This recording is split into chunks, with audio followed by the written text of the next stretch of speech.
everyone. Welcome back. This is Ex Post Watcho, where we rewatch movies from our past and talk about if they hold up or not. My name is Ilana. I'm here with my friend Jason. And this week we are talking about the 1998 movie, The Faculty. Jason, have you seen The Faculty? I have not seen The Faculty. This is kind of an out of the blue pick. I vaguely remember it. I'm looking at the names of the people in it, and it's definitely a late 90s teen horror movie or whatever. But nope, I have not seen it. I've seen it, but probably not since it was released. And I probably rewatched it when it was released on like DVD because Josh Hartnett is in it, and I loved Josh Hartnett. As has been recognized, I have many loves over the years, and Josh Hartnett was one of them. So I've definitely seen this a couple of times. But yeah, not since... Sorry to interrupt you, but I just need to point out that Hartnett has you in his Hartnett. You can unsubscribe to this podcast by... Oh, sorry, go on.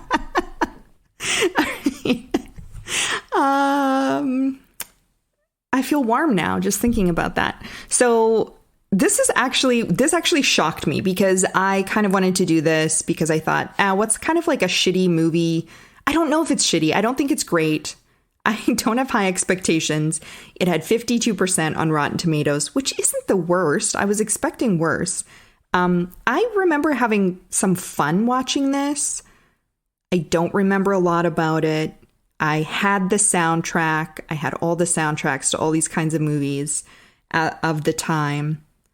Again, I think this was more a vehicle to create an opportunity for musicians maybe than actual movie. But you know what? It has some good people. Like Jon Stewart is in this. What? Yeah. Okay. He plays one of the teachers. So I don't even remember the plot really. It's like the teachers are possessed by aliens, I think. I think it's kind of like Invasion of the Body Snatchers, like teenage styles. And the kids have to sort of, kill all their teachers, I guess. I don't really know. Yeah. Did you know this is a Robert Rodriguez movie? No, I just opened the Wikipedia page and I was like, wait, that's a real director. I know who that is. I actually didn't know that until I was looking this up, and it shocked me because I don't remember this as being like a Robert Rodriguez style movie. But I guess like before this, he did like Desperado and that segment from Four Rooms and From Dusk Till Dawn. Those are very like adult movies. But he's also done like Spy Kids and The Adventures of Shark Boy and Lava Girl. So he's kind of got an interesting range. This seems someplace in the middle. And the writer was Kevin Williamson. So like Scream, I Know What You Did Last Summer. Okay. So I don't know. I'm really not sure what to expect. I think it'll be kind of ridiculous, but I don't think it's going to be horrible. I don't think it's going to be like a terrible movie. What do you have any expectations of this, like from what you know, or do you have any memory of this at the time that it was released? When I guess we were in junior high school. I definitely remember that it was a movie that came out. Like the title, I saw it in the culture for however long it was around. Didn't seem like it was a massive hit or anything. My expectations going into this conversation were basically zero. Now that I know it's Robert Rodriguez and Kevin Williamson, that intrigues me. Like that actually gives it a bit of pedigree. It was Miramax in the late 90s. They were putting out solid content. It grossed $40.3 million. Like it wasn't a flop. Okay. I think I'm really scared of aliens. But I don't remember it being particularly scary. I think it was sort of just like Kevin Williamson movies, Scream, I Know What You Did Last Summer. It's more to like showcase like some hot people in their 20s pretending they're teenagers, and a little bit of gore, a little bit of violence. That's kind of what I'm expecting. That sounds pretty appealing. Yeah. All right. Well, why don't we go watch this movie and see Yeah, let's just go watch it. Okay, we are back. We have just watched the 1998 classic, The Faculty. Jason, what are your initial thoughts? This movie's okay. It's not the best movie in the world. It's a little stupid, but it is entertaining overall, and I enjoyed it. The fact that it's written by the guy who made Scream is very apparent. This feels a lot like Scream at times, and I Know What You Did Last Summer. It just kind of has that vibe to it in many ways, again, including the soundtrack. I think the characters and casting is good. Like, I think the individual characters throughout the movie definitely bring something to it, and that's the kids and the adults as well. So, yeah, it's a fun time, but it's really stupid. Yeah, I agree. I feel like this is kind of like a science fiction version of Scream. Like, clearly playing on the Puppet Masters and Invasion of the Body Snatchers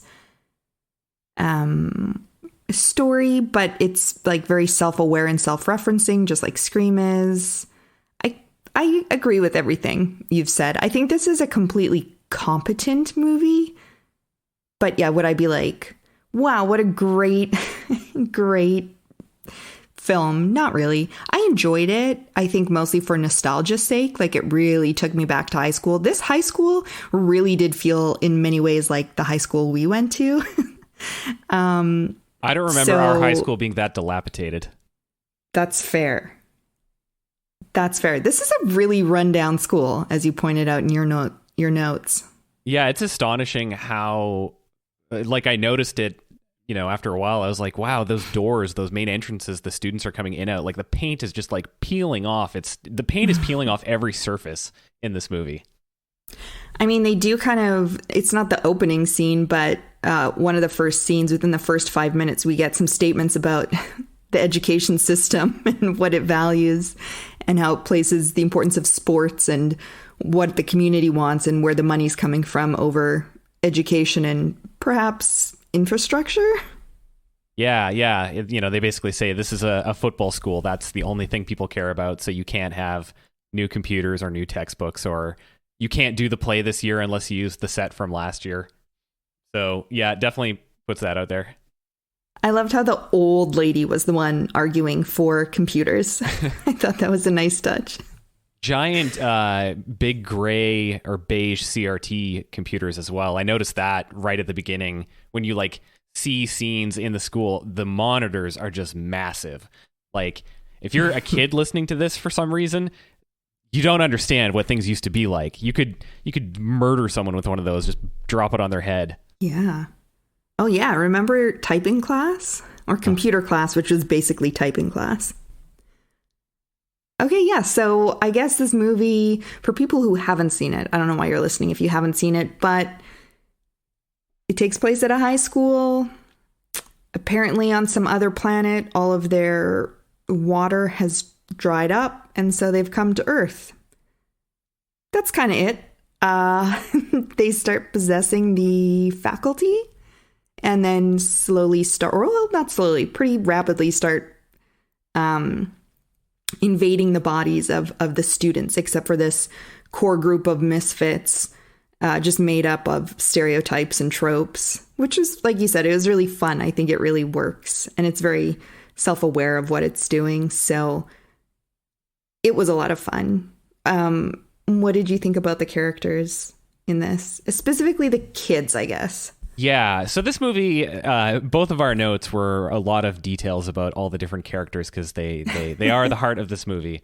Yeah, they're interesting. So we've got Josh Hartnett playing Zeke, who is kind of a bad boy. He's selling drugs in school. He sells pens full of... Okay, this is a thing that makes this movie a 90s movie. You are not making a movie today where you show teenagers doing meth throughout the day and throughout the movie in something that's going to theaters. That's not like a serious grown-up thing.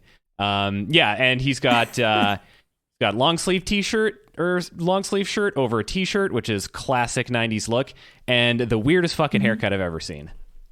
Yeah, I remember that at this time, he was like one of the hotties. And even at that time, I was a little bit like, what's happening with this hair? The baby bangs and then the little weird flips at the back. It was like if you kind of shrunk like a 90s Karen style hairdo and just like kind of put it on top of somebody's head. The Karen used to be a male hairstyle, and then at some point it evolved. Women stole it from us 90s kids. Yeah. It's weird because it's got a little bit of like, I think this was a thing with 90s hair was like for boys, just sort of helmet head, I guess. Like you would put product in to kind of give it a bit more upward shape, like you wanted those front bang parts really long, and then the sides were kind of long too. Like today, the way I get my haircut is like they shave the sides basically super short, and then whereas back in the 90s, just everything was sticking out. So even the back, he's got it like it's like he had to have it cut to point that way. It's really specific. Yeah, it's an interesting cut, but it was his thing. It was kind of the Josh Hartnett signature thing. And yeah, kind of a bad boy, but like super smart, maybe too smart, like unbelievably smart. And kind of a heart of gold. Like he's not a bad guy. I think we kind of like him a lot by the end of the movie. I did. Yeah, definitely. I don't think he really ever came across as like mean-spirited or with malice, unlike some other characters. There's at least one member of this crew that just fucking sucks. Is that Delilah? Yeah, Delilah. Oh, she's the worst. She is the worst. Jordana Brewster. Preppy kind of bitch. Yeah. She was born in 1980. Wikipedia says she's an American actress and a model. Yeah, look at that. The model playing the least liked character. There's two problematic models in this movie. I think there's only one problematic model. I think the other model is great, and I love her. Wait, who's the other model? Who are we talking about here? I don't hate everyone just because they're a model. Famke Jensen, I'm saying that wrong, I'm sure, but she is a former model. Yeah, I think she's... Well, okay, her character is certainly problematic. Okay. That's what I meant, yeah. Yes.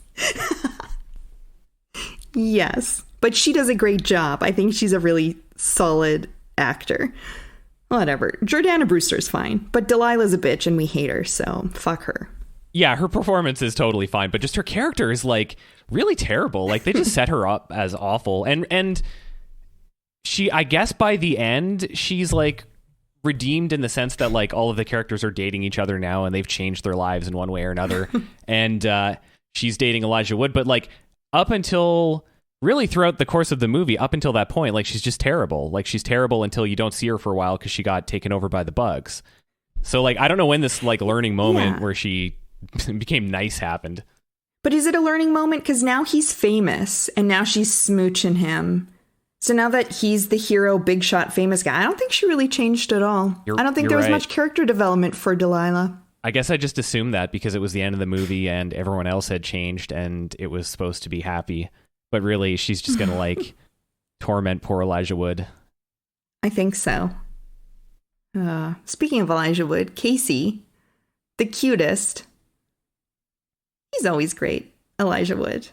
Yeah, I wrote Elijah Wood as himself. I don't know if that's actually true, but this is a very Elijah Wood character, kind of like a nice young man who's a little bit nerdy, a little bit awkward, but charming at the same time. He does that really well. I liked his bedroom. It felt very cool in 90s. Just lots of posters and shit on the wall. Yeah, Delilah calls him a geeky Stephen King kid. Yeah, at one point, which I think sums him up really well. Yeah, that's definitely a bit of the self-awareness in this movie, lines like that. Yes, yeah.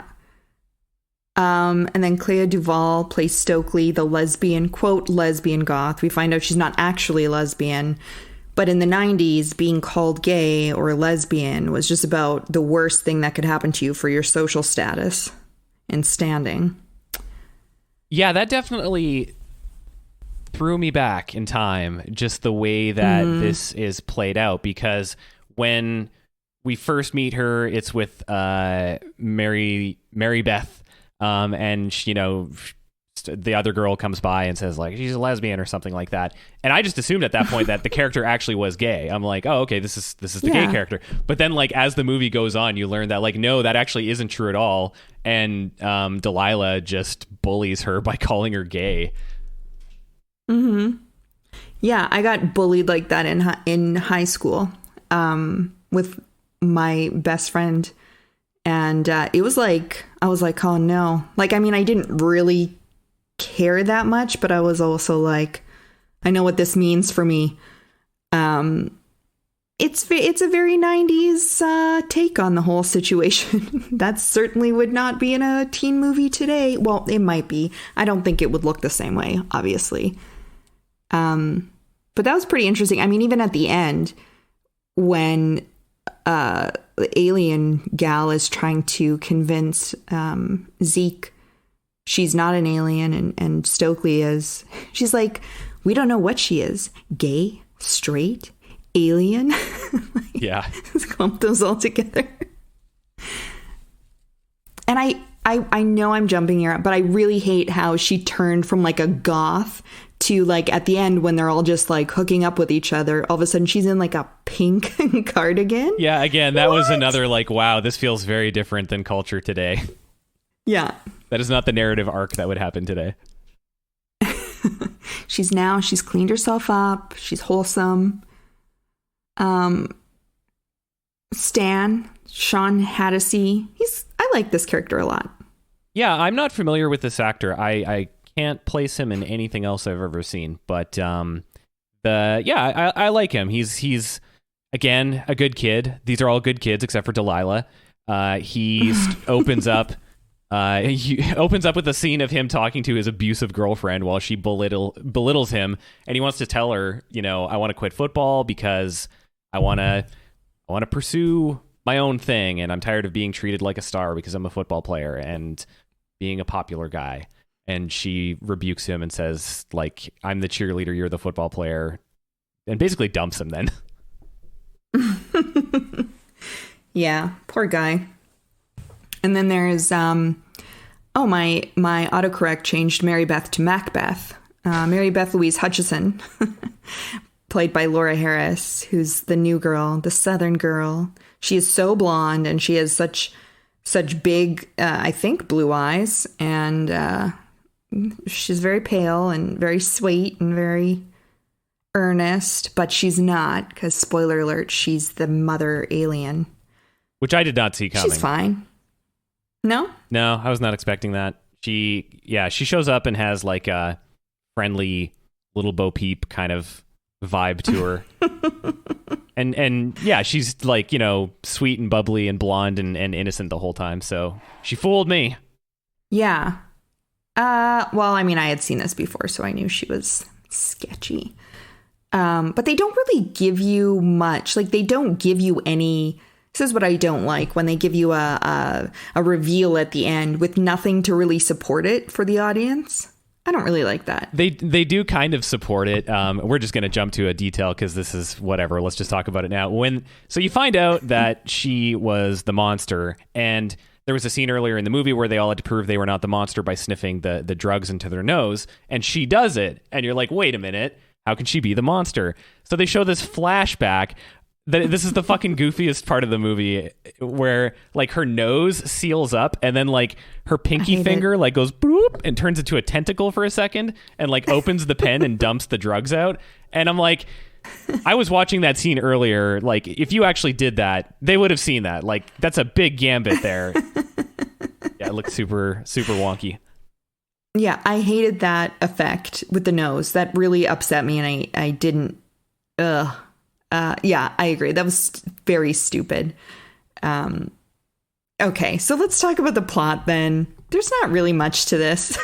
It's like they're just trying to... Okay, so the movie opens with Terminator 2, Robert Patrick, on the football field, football coach, acting like a lunatic, like fucking high school sports coaches and phys ed teachers did and could get away with at that time. And I'm sure they still do in many parts of the world, but fuck, I hated all my phys ed teachers and coaches because I hate this It just like, it was like reliving trauma from school, from phys ed class.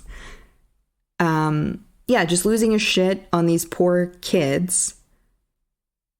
And then they go off the field and, okay, so explain something to me because I don't quite get this. The sprinklers started to come on. Was a sprinkler defective and he was trying to fix it? He's got his hand over it?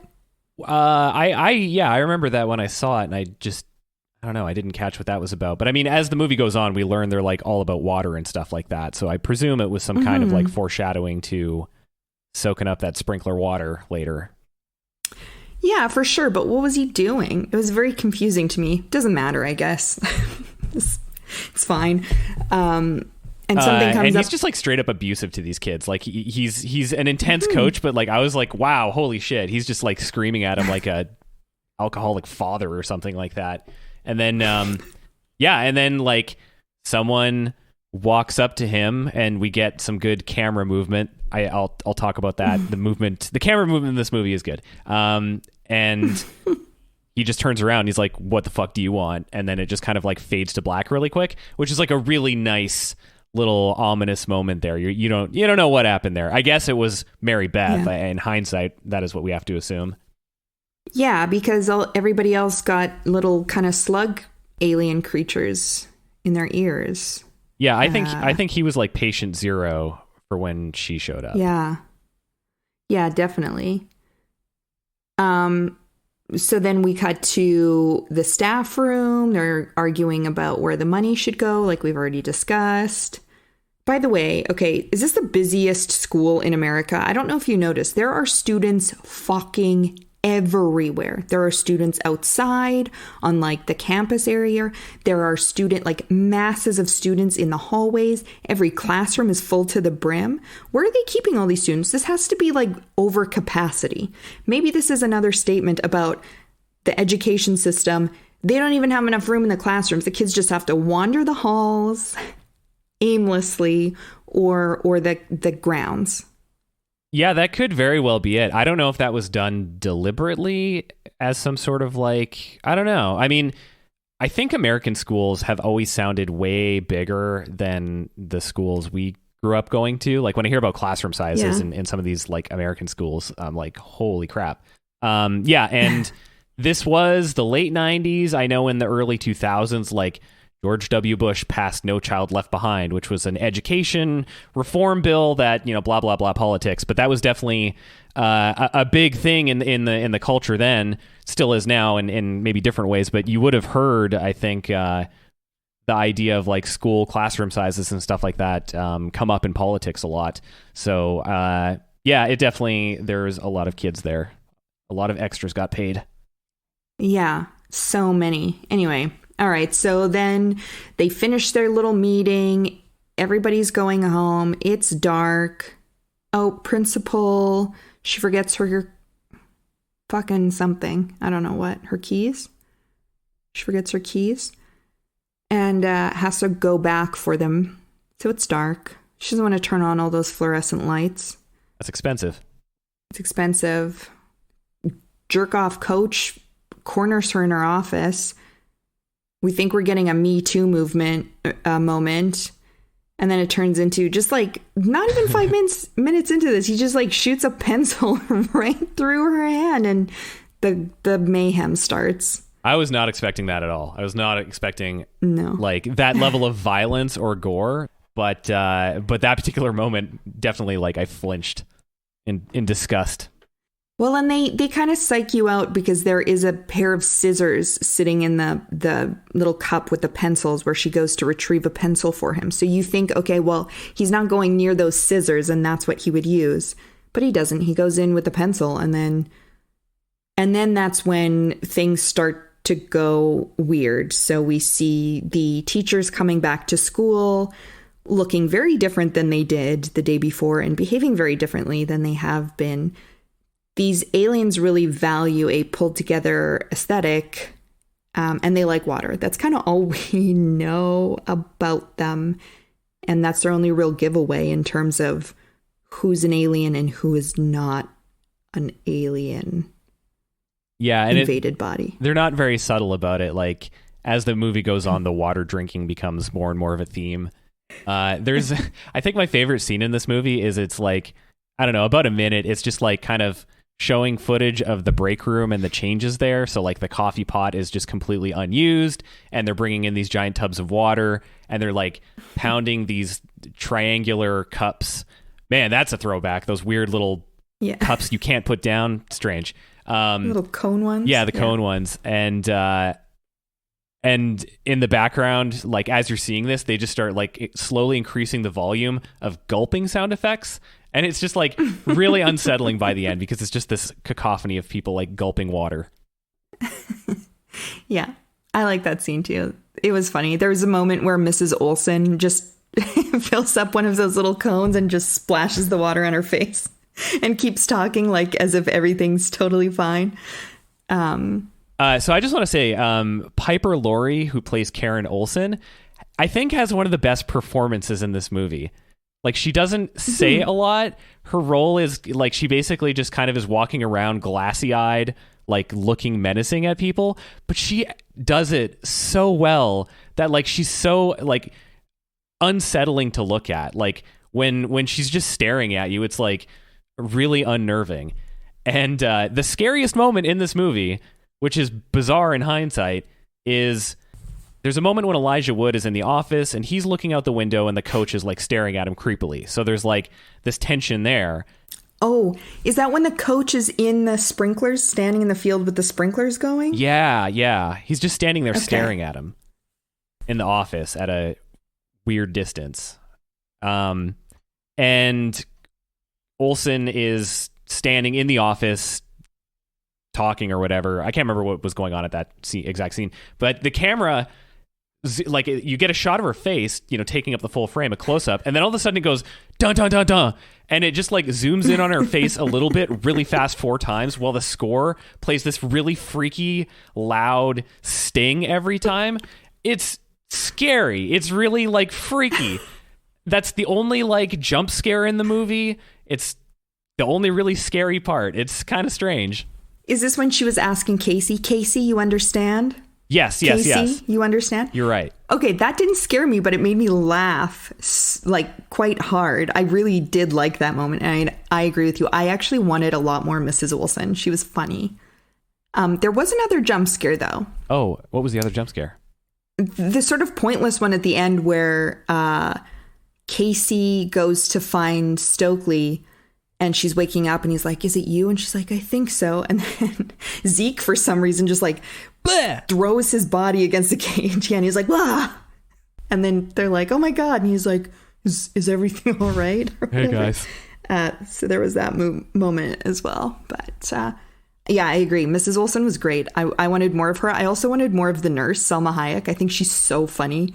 That moment where the coach and Mrs. Olsen were kind of confronting her in the staff room, which is when Casey and what's the bitch one, Delilah, see what happens through the closet door, and at this point they realize something's very, very wrong. I really also like that scene. I think Salma Hayek is very, very funny, and I would have liked to see more of that nurse character as well because she seemed a little bit underused, I thought. Yeah, for a role that small, it's kind of funny that Selma Hayek is playing it because I think like 1998, she was a relatively big name at that point. I mean, it makes sense based on the director. Yeah. Like, I assume that, like, Rodriguez knows her, so that's kind of why she's in that part. But like, yeah, she only gets you know a couple lines. You know, she's super sick, and they're like, "Why don't you go home?" She's like, "I want to save my sick days for when I feel good." So yeah, the students start realizing something very wrong is happening, which I like. I like these movies where people or small groups of people actually know what's going on rather than people being oblivious and not understanding and they're like screaming at them like, you idiots. It's water monsters. They actually know these. Yeah, these kids are really competent. So they start to put together that something's going wrong, but not all of them are on board yet.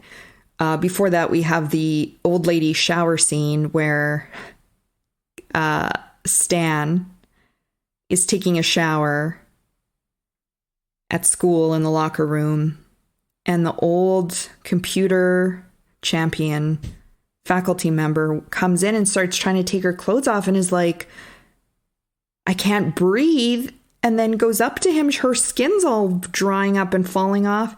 There's a moment he's like worried about her, and he touches her hair, and just a big clump of her scalp falls off and just like plops onto the wet shower floor. I actually gagged like a full like ugh, when that happened. That was awful. I did not like that scene. But I thought that was unsettling. Like, it wasn't scary, like I didn't jump, but that was, I think, one of the more unnerving, unsettling, off-putting scenes in this movie. It's very reminiscent of the scene in The Shining when he goes into the room that whatever the number is, and there's like a beautiful woman. Have you seen The Shining? Yeah, but it's been a couple years since I've seen it. Anyway, there's a scene where he encounters a woman in a bathtub, and she gets out and like hugs him, and then it turns out it's an old woman, and her skin is all decaying and rotting off, and it looks quite a bit like that. Which, okay, this movie actually has a bunch of scenes that are just from this. This is like a pastiche of different movies. I just realized the Shining part. There's a part in this movie that's like straight out. It turns into The Thing for 10 minutes. But yeah, that was freaking gross. It was freaking gross. And then I guess that happens before they're in the closet in the staff room, because they find her body in the closet, which was so horrible. It was just such a horribly fake dummy. I could have done without that. But then the police, they find like a dummy, like a CPR dummy later. I guess that makes sense. They needed that moment. They should have but I didn't care spent some of that CGI budget on the old lady dummy. I mean, like, generally I thought the effects were okay in this movie. Like, some were not great, but I think a lot of them work for what the movie is. Yeah, I actually do agree with that.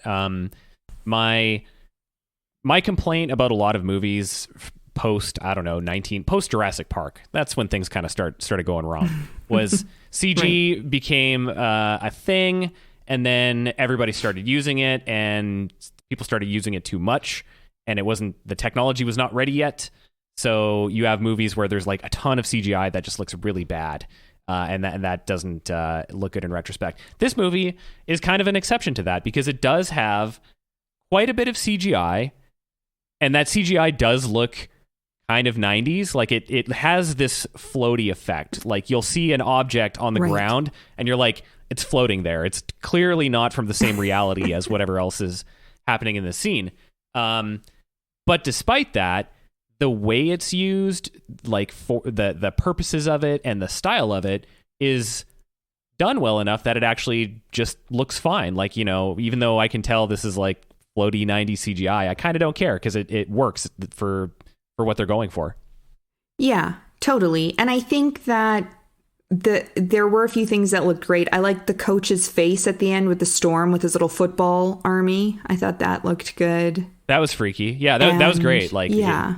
They're just like drinking the water, and his like face is all open, and there's shit flying out. Yeah. And I thought that the mother alien monster actually looked pretty good. But when Mary Beth was turning into the monster, and she had those weird wiggly like tentacle octopus arms, that looked stupid. I did not care for that. Just like when Famke's head was like a little octopus head. Oh, that looked so was bad. So good though. Like, it looks bad, but it was great.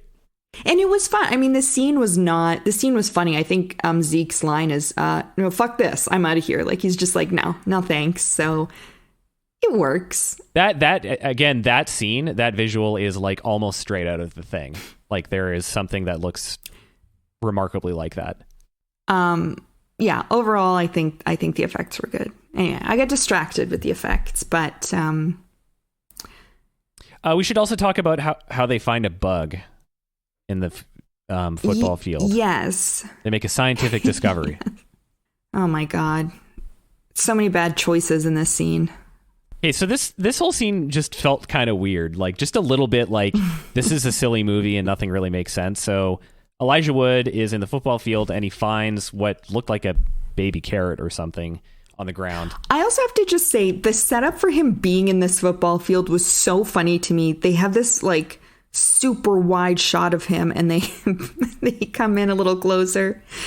This like loser is just sitting by himself in this massive football stadium, I guess, for the school stadium. Can we call that a stadium? I don't know football.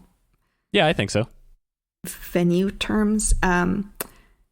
And then the coach comes by and is like, this ain't no cafeteria. Get out of here. But it was the saddest, like, most losery thing that you could have him do is like this little dork who doesn't play football. Eat his lunch alone in the football field. Anyway, I thought that was well done. Yeah. And he's like at the top of the rafters. It's not like he just like kind of sat down on a bench someplace. He like intentionally went to the top far corner of the rafters to like get as far away as possible from everyone else. I thought that was a great shot. Anyway, that's why he's at the football field. It seems like a decent field. place to eat lunch, but it also seems like it would take like 10 minutes to get all the way up there. And then 10 minutes, not a good use of time. Maybe he's a fast eater. You know those people. They just gobble it down. He goes all the way there and then just wolfs down his lunch in like 1 minute and then walks away. So he finds like a bug thing and then they bring it to science class with Jon Stewart of The Daily Show. The cool teacher. Yeah, he's hip. He's got a goatee. Mm-hmm. Yeah, I don't know. Then they just start, they're like, fuck the syllabus. Let's check this thing out. Nobody has gloves on handling this thing. Nobody puts it in some kind of a dish. I mean, maybe we're a little hypersensitive to that right now, keeping things sanitized and free of contamination. But they just like go hard on this thing. And then Zeke comes in like he's some sort of, triple PhD scientist or something. And he starts looking at this thing like as if he knows more than his teacher and starts explaining to people what it is. Yeah, they start throwing out science words and are immediately like, this is a new species. It's like, oh, okay. Yeah. Like they got a catalog of all the species because you learn that in grade 12 science class. And then they're like, all right, let's just try throwing it in this aquarium. Let's just see what happens. New species, we know nothing about it. And they even say like, won't that hurt it? And it's like, one way to find out. Okay. Well, they do topple a little glass of water over top of it and it starts to react, which is what gets them a little curious. But hey, if something's starting to react and you're getting curious, maybe, I don't know, maybe find a more controlled room and situation that you can observe this thing in instead of just, tossing it in.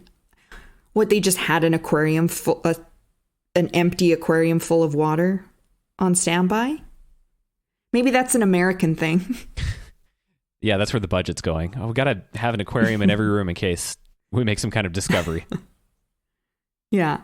Yeah, then he just starts putting his fucking hands in there. He puts gloves on, which don't even come up past his wrists.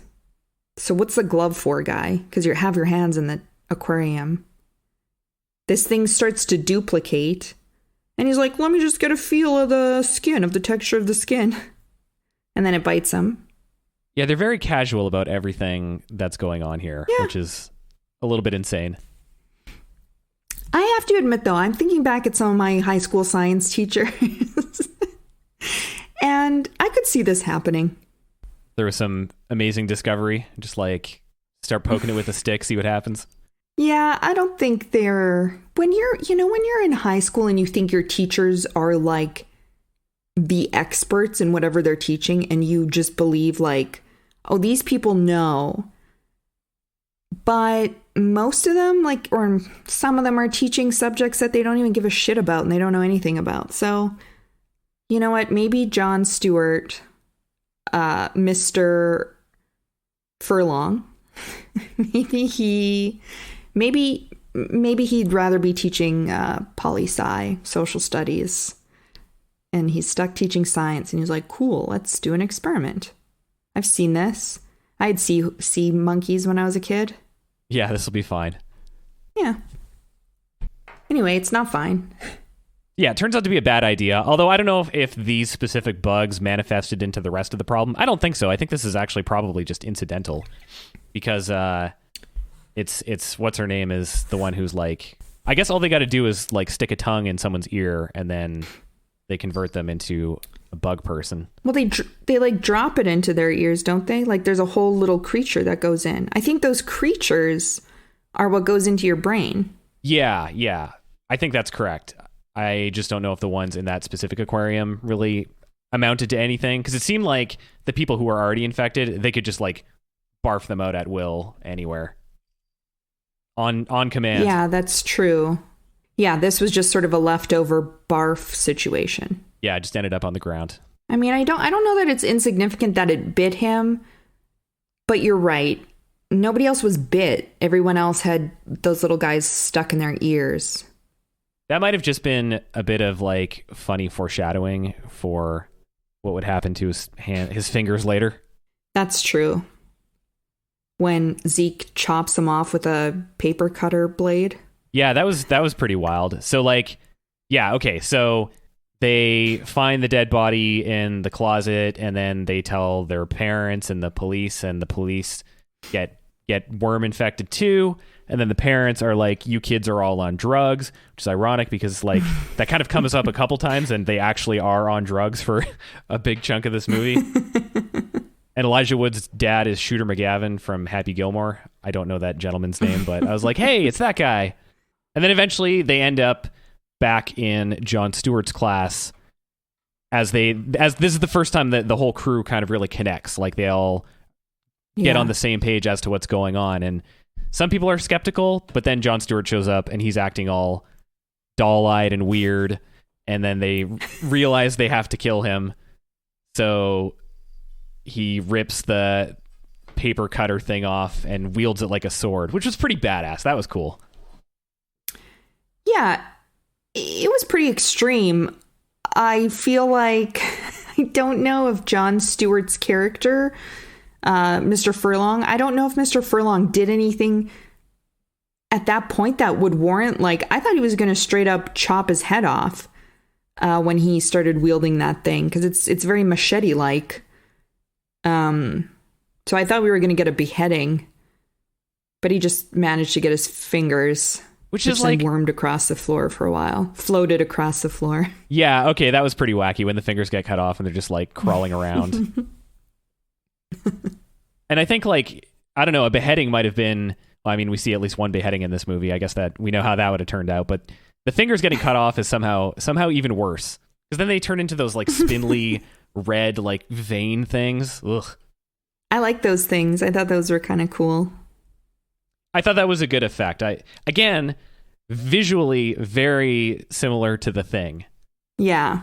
I think there's a lot of homages in this movie. So I don't like this movie. I don't even know what to say. This movie is mostly just them going like, everyone's fucked up. A scene happens with, I don't know the teacher's name, Famke Jensen's teacher. She was like a nerd, the classic nerd glasses and a cardigan. Yeah. Okay. And now she's. Can we just have the Famke Jensen talk? Okay. What a strange character she is in this movie. Mm-hmm. So yeah, when we first see her, it's totally a She's All That situation, because like she's got glasses and like a kind of nerdy outfit. So you're like, this is hideous. She's disgusting. Yeah. I don't want to see anything from her. And then and even like, and this whole thing, like she's got this relationship with Josh Hartnett's character that's like, when the first time they really talk, she's like shy and like kind of like, hey, you can't sell your videos here, and getting in his face. And then he's kind of like flirting with her to sort of like make her uncomfortable, I guess. And then later on, we see her again, and at this point, she's obviously been infected because she's hot. She's wearing red, and she took those glasses off. Took the glasses off, finally. And then she gets all in his face and is like really just tearing him down, like, you know, your parents abandoned you. That's great. And stuff like that. Well, she's so great in that scene. Yeah, it's she does a good job, and it's entertaining, but it's like, it's just weird though, because she's like really being mean to him, but like her whole vibe is just like horny energy. Like she's clearly like coming on to him, and he's just like, oh, she must have got a bad batch. Yeah. I feel like, and then at the end, she's like waving to him shyly in the bleachers, which, okay, we have to talk about like that later, why the fuck he's playing football. But the point is, this character is flirting with this high school student. My question is this supposed to be acceptable to us because they've established several times that he is repeating his final year of high school? He's older than an average high school boy. He's like more mature because he's had to like raise himself, which actually is more horrifying because he's a little more vulnerable, perhaps, woman in a position of power over this young man.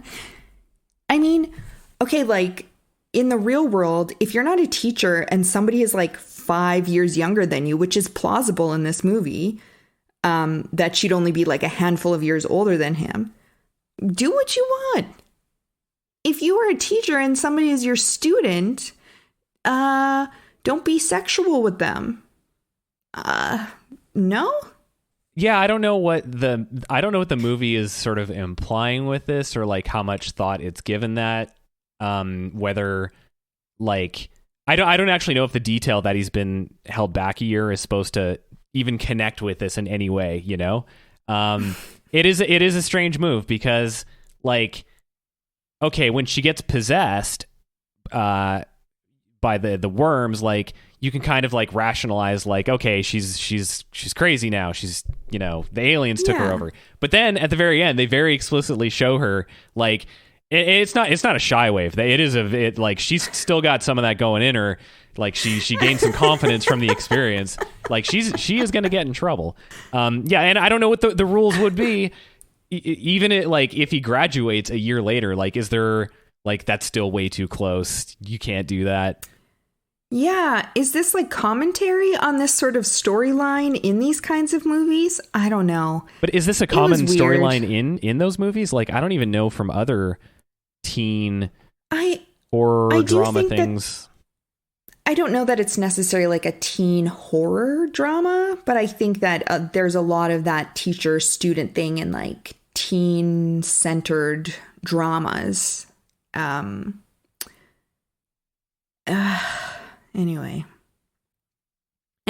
so they end up in Josh Hartnett's basement and they kill a fucking mouse. And I was very upset about that. Yeah, that was sad. He just immediately is like, sorry, buddy, we got to see if this bug thing will take control of you. Yeah, and he does an autopsy on the mouse. Like, who the fuck is this kid? And is that like a science lab or a meth lab? Because that is where he makes the drugs. I think it's a combo science meth lab. I mean, making meth is a science. That's true. And he's not using a bathtub. This guy's a professional. Although it is just like mostly caffeine pills, I think they establish caffeine pills and household products. Yeah. So they're all doing, they all decide they have to snort this powdered substance out of these pens to prove that they're not possessed. So this is another detail that kind of doesn't make sense to me. Like, it's pretty clear, and they understand this because the characters say it, that the thing about it that worked was that it's a diuretic, so it's like sucking water out. And he knows it's mostly caffeine pills, so like why doesn't he just get a bunch of caffeine pills? Like they treat this thing like it's a special formula. They're like, we've only got so much left. We've only got some pens in this thingy, and clearly, it's like, just go to the drugstore, buy a bunch of caffeine pills. Boom. That's basically it. You probably don't need to add the whatever else you put in there. Maybe they're not sure. Maybe they think it is the particular combination. But you're right. They kind of establish that it's the caffeine. I think that wouldn't be fun for the movie because then they wouldn't have pens full of drugs and something to worry about losing. Yeah. And how do you force caffeine pills into a monster? It's easier to get a powder into them. I would think. That one lady, she wouldn't snort it. They had to shoot her. The principal. The principal? Yeah. They did that so fast. And then, like, when she just lies there and Casey's like, I think we made a mistake, guys. Oops. But then she starts to foam and wither away to nothing. They made the right choice. They made the right choice. Delilah in the basement is revealed to be possessed, alien invaded as well. Is there a time where we should have like realized she was, or was it just kind of like, here's the information, we're presenting it to you, she's a monster? Yeah, I was just about to ask that. I missed it if there was. I don't think there was. I think it was just like, oh, she's got this now. So that whole scene, once they get to Zeke's place, that was like, that is the thing scene. I know I keep saying this, but that was the moment where like there's in two ways they both just like kind of do a mini version of the movie or two scenes from it, because everybody gets extremely paranoid about who is real, who is infected, who is not. And then there's a very famous scene in that movie where they do like a test and everybody's in the room and they do the test to see who's a monster and maybe someone is. So that definitely was like, okay, I know exactly what they're doing here. Yeah, it was fun. It was okay. We went on a bit long, but it was fine. I'm going to go back and watch it again because I want to see when she does the thing and her like nose plugs up and her finger gets all weird. If they actually like show her hand in that shot, or they actually somehow hide it somehow so you wouldn't have seen it. Well, I noticed that Josh Hartnett does I think he maybe just has big hands though, because when he went to go kiss Mary Beth, he like at one point he like covered both of their mouths almost like in front of the camera, which I was like, it looked like he was hiding something, and he did that when he was snorting the pen as well. So I couldn't quite remember who was alien invaded in this moment. So I was like, is it him? I didn't think it was him. It wasn't him, but they do kind of from like this point on to the end of the movie keep you guessing quite a bit with that. I thought they did actually a pretty good job doing that. Yeah, and I think it's around this point the movie becomes like more action-y, I guess. Now's we know what the problem is. Yeah. Now we got to go kill the bad guy. Again, this is another movie where they have a rule that if you take down the main boss, then everyone else is fine. And like they just kind of like, oh, that's how that works. I don't even remember where they come to that conclusion, but they're very confident in it. Well, I think it was because Clea Duvall's character, Stokely, she's talking about the books, the story, the Puppet Masters, and then the subsequent invasion of the Body Snatchers story, and I think that's how those work. So I think that's where she's drawing her conclusions from. She's getting it from, yeah, okay, that makes sense. I guess even though that is the case, it still is like, you're very confident in the stories. Mm-hmm. I think they allude to that, though. I think they're like, I don't know what the line is. They allude to it. Like, this is insane. Why would we trust you, or how would you even know? At this point, the movie started to kind of drag a bit for me. I hate a really long sort of tail end of a movie.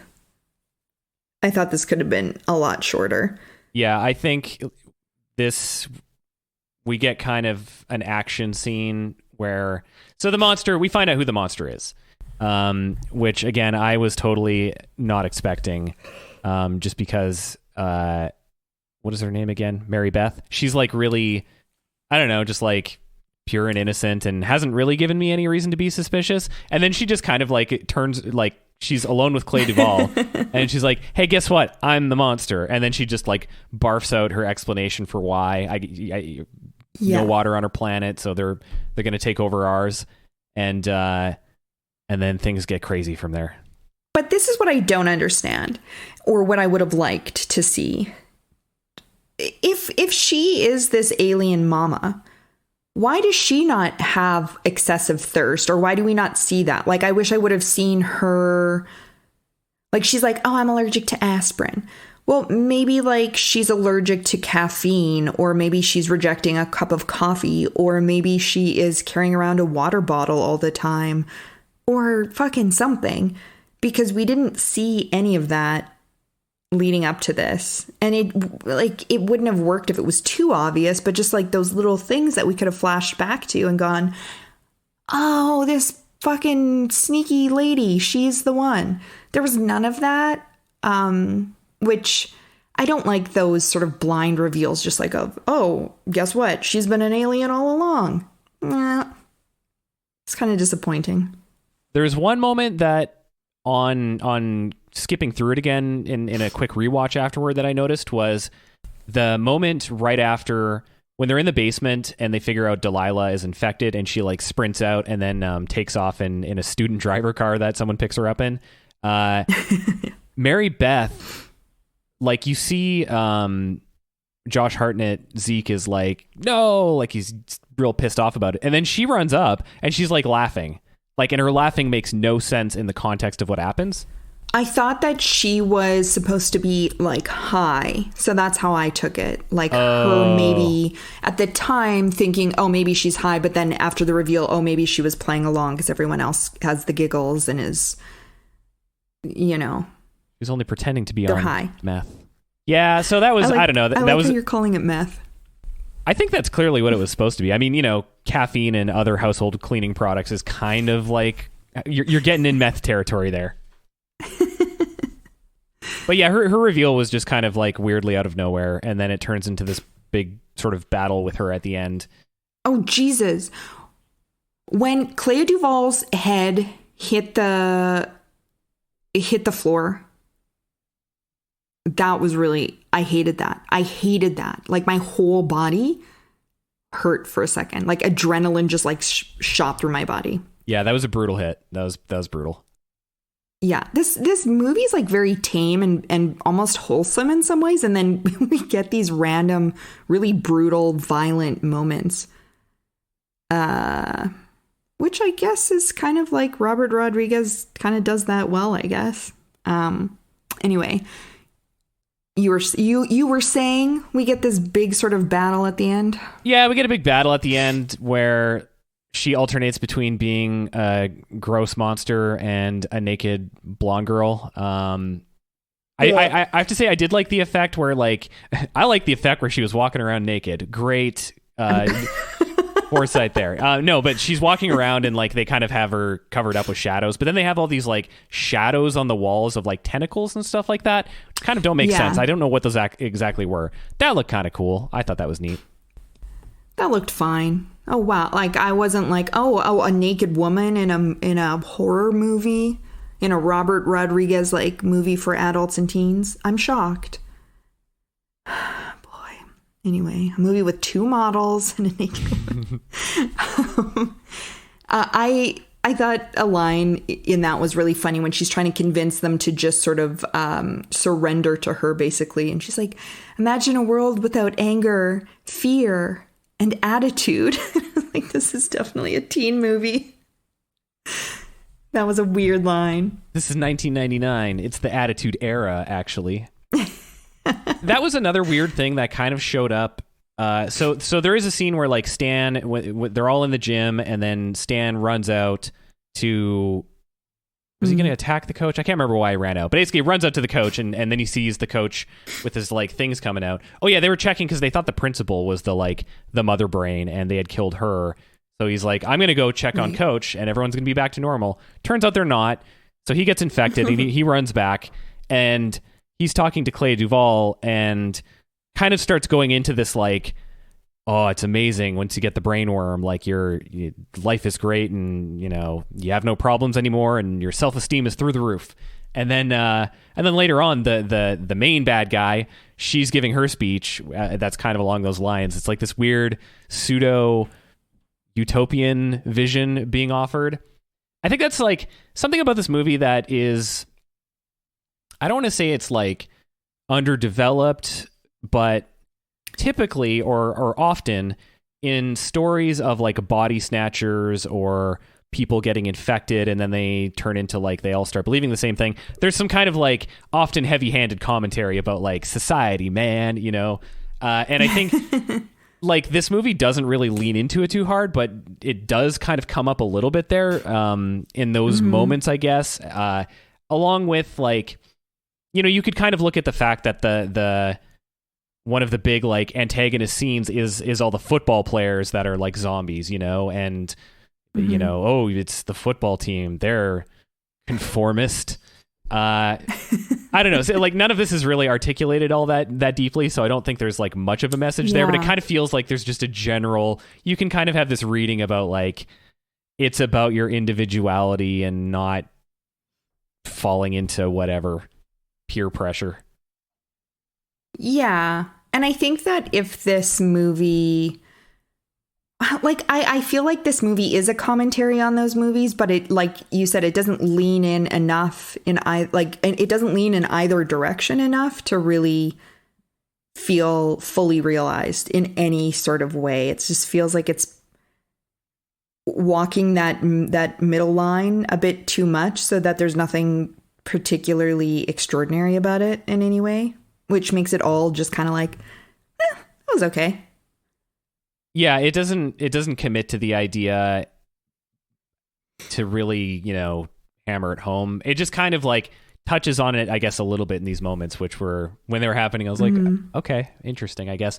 Although you could also kind of maybe combine it with like the narrative journey of some of the characters. Like, they kind of buck trends, I guess, a little bit by the end of the movie. So I think that maybe also does reinforce that message, because the football player wants to, you know, learn books and stuff like that, and the grody drug dealer is a football player at the end. So yeah, can we talk about these endings? Sure. Why the fuck is Zeke playing football? Why is Casey like, he's like, I'm like a celeb now. Which press is this? Is this local or national press? Is there a suggestion that like Stokely's in this pink cardigan? Is this supposed to suggest they didn't actually defeat these aliens and they are now here because everyone's kind of in cool out, like chill mode? Or is this supposed to be that like, are we supposed to believe that this alien has taught them all valuable lessons, and the way to be happy is to be completely unlike what we thought they were and what they thought they were? Is this a story about themselves and friendships? Overall, my note on all of those questions is this is all stupid. I don't think that there is an answer. I think it's meant to be the latter. I don't think it necessarily makes sense, but also maybe the fact that it doesn't make sense makes it kind of real at the same time. So like, okay, we've got Zeke is playing football at the end. That's his big change. But, you know, I don't think any of them are still controlled by the brainworms, because like he's on the football field, but he's like aloof and smoking a cigarette and kind of like being himself. And the coach, when he starts yelling at them, is like back to being like horribly abusive. So I think this is meant to be real. I think maybe for him, I don't know, maybe he just found like football is something that he likes to do and could get into. When? You know, like he had to run away from was there any suggestion through any of this movie that he would be interested in playing football?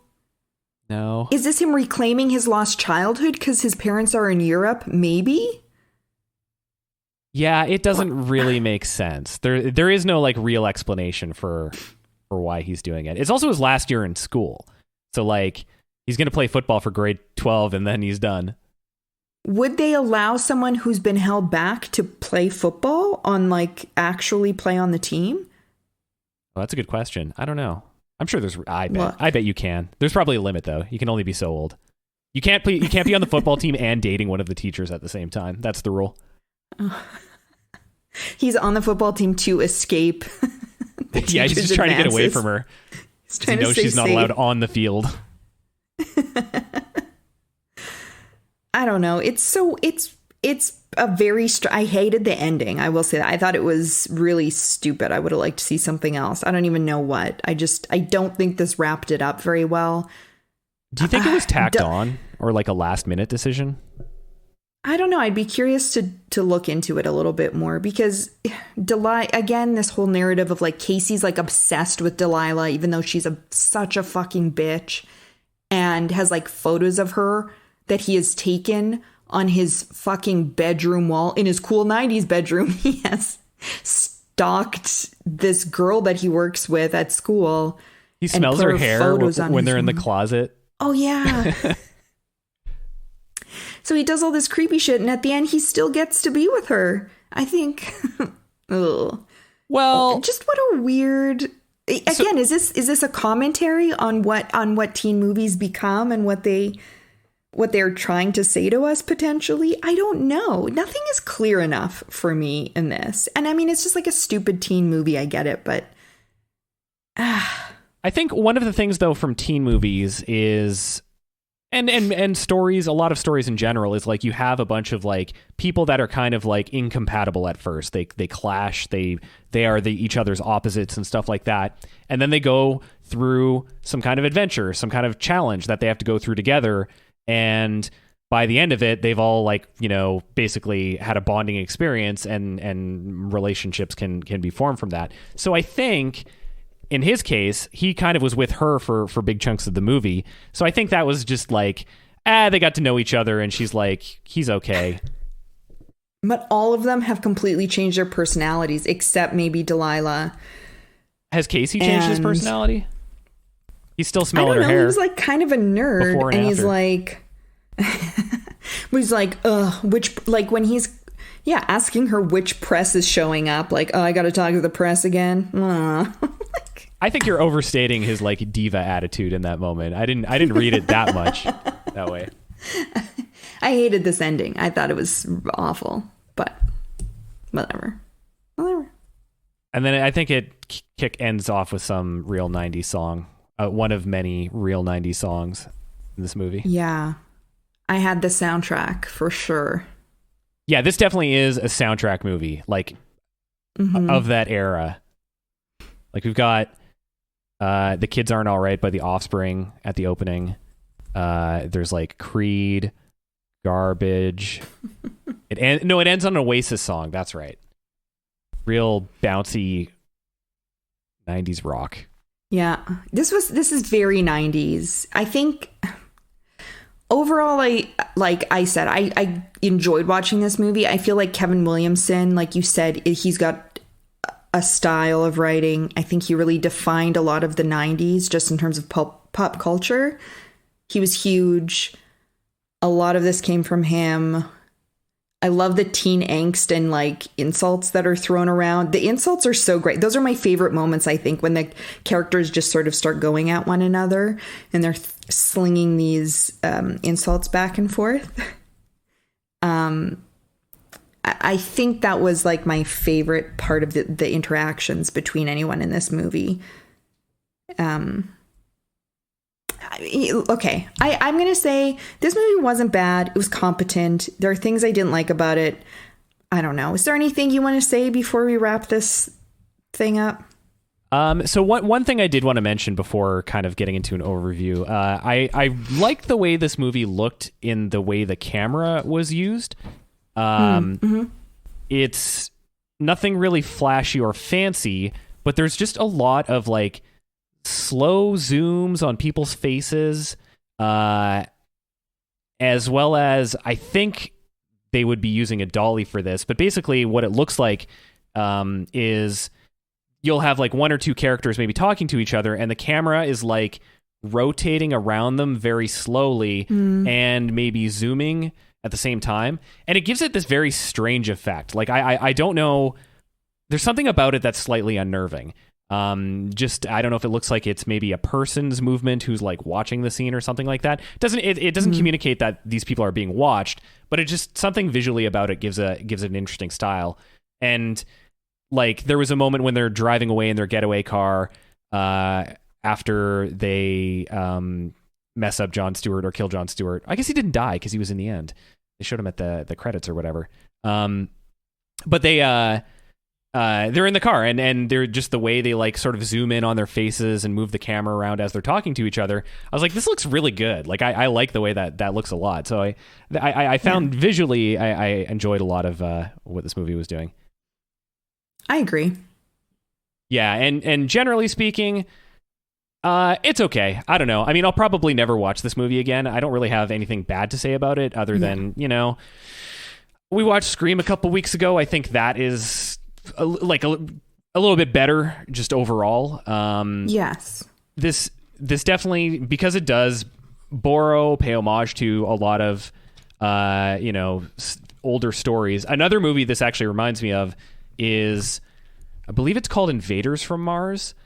It was a movie that came out, I think, in the 80s that's like set in the 50s. It's a remake of an old sci-fi movie, but it basically is about a young kid who his teachers start acting weird, and he goes on to discover that they are being taken control of by aliens. And it's like, he's a younger kid, and everything feels a lot more sinister in that movie. But that definitely, I could see that. It used to air on TBS all the time when I was a kid, so I'd just catch it, and there's some freaky parts in there. So that stuff was kind of neat, and I mentioned the thing like 7 times already, but like I really liked that, how much it really just kind of seemed to like yank things out of that movie and stick it in this. So yeah, and it's a 90s movie. It makes me remember being a teenager, which is always fun, I guess. I'll listen to that soundtrack, bust out my Offspring CDs. Yeah, I think I enjoyed this mostly for nostalgia's sake. Like I said, I don't think it's a bad movie. I think it's fine. I'd say, like, if you are in your 30s, early 40s, you'll probably enjoy a rewatch. It'll probably take you back a little bit. If you've not seen it, would I recommend seeing it? I'd be like, if it's on TV, sure. If you don't have to pay for it, sure. Yeah, if you're really into sci-fi stuff, it's probably worth checking out at some point. Yeah, or if you're like a Robert Rodriguez nerd and you for some reason haven't seen this yet, watch it. I mean, it's not terrible. I don't know.